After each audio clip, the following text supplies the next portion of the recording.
Amanhã perua na verde e passa seja. Vai embora então, Adriana Fanton. E depois se preparando já, Maria Letícia Ventura. Adriana Fanton.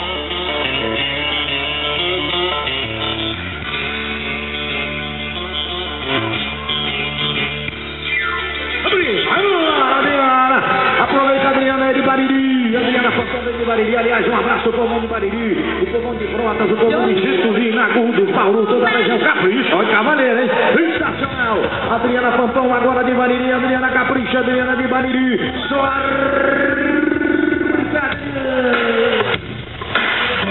é a Adriana Fanton da vizinha cidade de Bariri.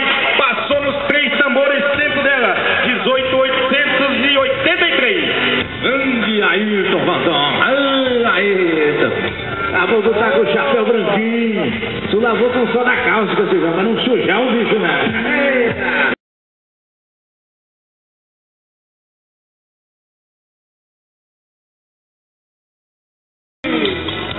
E depois repara em pista, então. Vamos lá, Adriana.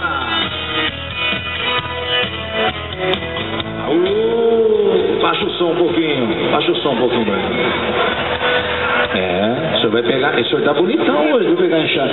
Aliás, nós vamos contratar o senhor para carpir café, viu, Maurício? Vamos montar bom enxada. Queria ver que tá amanhã cedo, 5 horas, hein? Vai embora, Adriana Fanton de Bariri. Aproveita para soltar o som aqui, vai embora. Adriana Fanton de Bariri, aproveita que você é bom, é excelente. Passou pelo primeiro tambor, vem agora o segundo, ela vem de Bariri, Capricha Bariri, pode aplaudir quem gosta, o povo pode aplaudir quem gosta da prova dos 3 tambores. O povo fica louco, meu povo.